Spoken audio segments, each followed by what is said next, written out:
بسم اللہ الرحمن الرحیم۔ معزز ناظرین کرام، آج ہم آپ کی بارگاہ میں ایک بڑی ہی بہترین ویڈیو لے کر آئے ہیں۔ اس ویڈیو کا موضوع ہے نبی مکرم نور مجسم شاہ آدم و بنی آدم صلی اللہ تعالی علیہ وآلہ وسلم کی 5 نصیحتیں۔ اللہ کے پیارے نبی علیہ السلام نے اپنے غلاموں کو جو 5 نصیحتیں فرمائی تھی، وہ نصیحتیں سننے کے بعد انشاءاللہ تعالی ہماری بھی دنیا و آخرت سنور جائے گی اگر ہم ان پر عمل کرنے والے بن جائیں۔ حضرت سیدنا ابو ہریرہ رضی اللہ تعالی عنہ سے روایت ہے، آپ ارشاد فرماتے ہیں کہ رسول کریم صلی اللہ تعالی علیہ وآلہ وسلم نے فرمایا،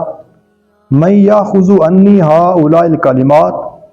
یعنی کون ہے کہ مجھ سے جو یہ چند باتیں یا چند کلمات یا چند احکام لے لے، فَيَعْمَلُ بِهِنَّ أَوْ يُعَلِّمُ مَنْ يَعْمَلُ بِهِنَّ،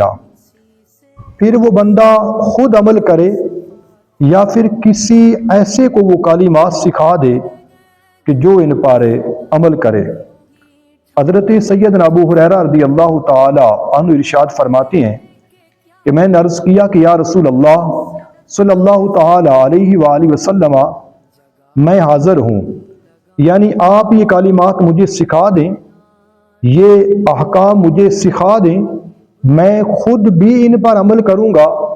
اور آپ کی جو نصیحتیں ہیں یہ آگے امت کو پہنچاتا رہوں گا۔ حضرت سیدنا ابو ہریرہ رضی اللہ تعالی عنہ ارشاد فرماتے ہیں کہ مدینے کے تاجدار صلی اللہ تعالی علیہ وآلہ وسلم نے میرا ہاتھ پکڑا اور مجھے 5 باتیں ارشاد فرمائی۔ نمبر 1 ارشاد فرمایا، اتق المحارم تکن اعبد الناس، فرمایا کہ ابو ہریرہ حرام چیزوں سے بچ جاؤ، تم لوگوں میں بڑے عبادت گزار بن جاؤ گے۔ حدیث پاک کا یہ جملہ جو ہے، اس کے اندر یہ فرمایا گیا کہ حرام چیزوں سے بچ جاؤ۔ اب وہ چیزیں کہ جن کا کرنا ہم پر حرام ہے، مثلا شراب نوشی، جھوٹ، غیبت، چغلی،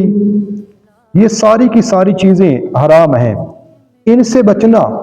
اور جو چیزیں ہم پر لازم ہیں ان کو کرنا، یہ سارے کا سارا حدیث پاک کے اس جملے کے تحت داخل ہے۔ جیسے نماز ادا کرنا یہ فرض ہے، زکوٰۃ جس پر فرض ہے اس کا ادا کرنا،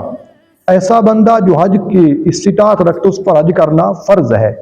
جو روزے کی استطاعت رکھتا ہے اس پر روزہ رکھنا فرض ہے۔ تو یہ ساری کی ساری چیزیں حدیث پاک کے اس جملے کے تحت آ جائیں گی کہ اتق المحارم تکن اعبد الناس، کہ ابو ہریرہ تم محارم سے بچو، لوگوں میں سب سے زیادہ تم عبادت گزار بن جاؤ گے۔ دوسرا، اللہ کے پیارے نبی علیہ السلام نے جو نصیحت فرمائی تھی وہ یہ فرمایا تھا، وَرْضَ بِمَا قَسَمَ اللَّهُ لَكَ تَكُنْ أَغْنَى النَّاسِ، فرمایا کہ ابو ہریرہ اللہ نے جو کچھ تمہارے مقدر میں فرما دیا ہے تم اس پر راضی ہو جاؤ تو لوگوں میں سب سے بڑے تم غنی ہو جاؤ گے۔ یعنی جو کچھ اللہ نے تمہیں عطا فرمایا ہے، تمہارے مقدر کے اندر لکھ دیا ہے، اگر تم اس پر راضی ہو جاؤ گے، تمہارا دل کے اندر غنا آ جائے گا تو تم لوگوں میں سب سے زیادہ غنی ہو جاؤ گے۔ حضرت سیدنا عبداللہ ابن عباس رضی اللہ تعالی عنہما سے روایت ہے، آپ ارشاد فرماتے ہیں کہ نبی کریم صلی اللہ تعالی علیہ وآلہ وسلم نے فرمایا، لو کان لابن آدم وادیان من مال، فرمایا کہ اگر ابن آدم کے لیے مال کی 2 وادیاں ہوں، فرمایا لابتغى ثالثا، تو وہ ایک تیسری وادی تلاش کرے گا۔ یعنی جب دل کے اندر غنا نہیں ہوگا، اللہ کی عطا پر ہم راضی نہیں ہوں گے، بلکہ مزید اور مال آئے، اور چیزیں آئیں، تو پھر کیا ہوگا کہ میرے مدینے کے تاجدار صلی اللہ تعالی علیہ وآلہ وسلم نے فرمایا،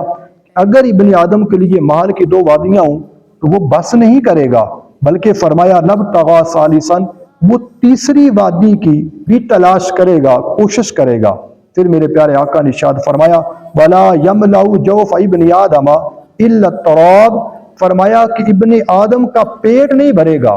مگر قبر کی مٹی اس کا پیٹ بھرے گی۔ یعنی انسان جتنا بھی مال جمع کر لے مزید مزید اور مزید تر تلاش کرتا رہے گا،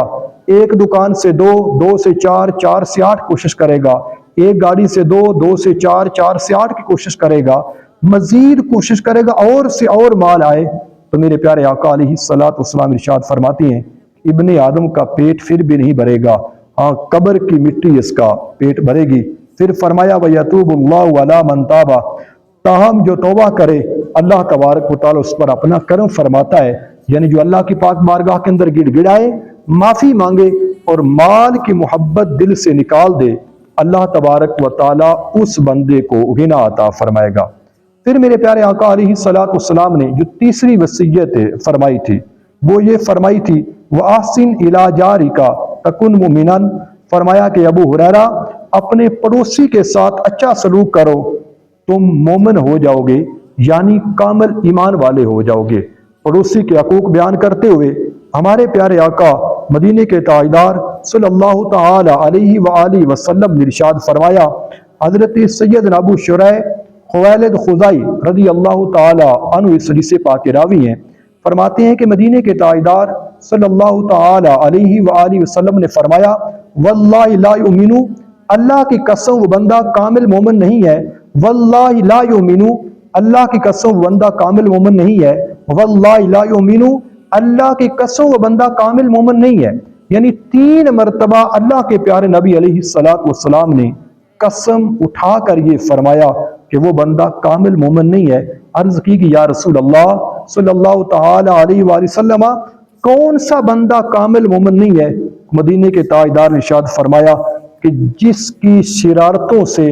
اس کا پڑوسی محفوظ نہیں ہے وہ بندہ کامل ایمان والا نہیں ہے۔ معزز ناظرین کرام، ہم غور کریں، اپنا محاسبہ بھی کریں کہ پڑوسیوں کے ساتھ ہمارے تعلقات کیسے ہیں۔ اگر ہماری ذات کی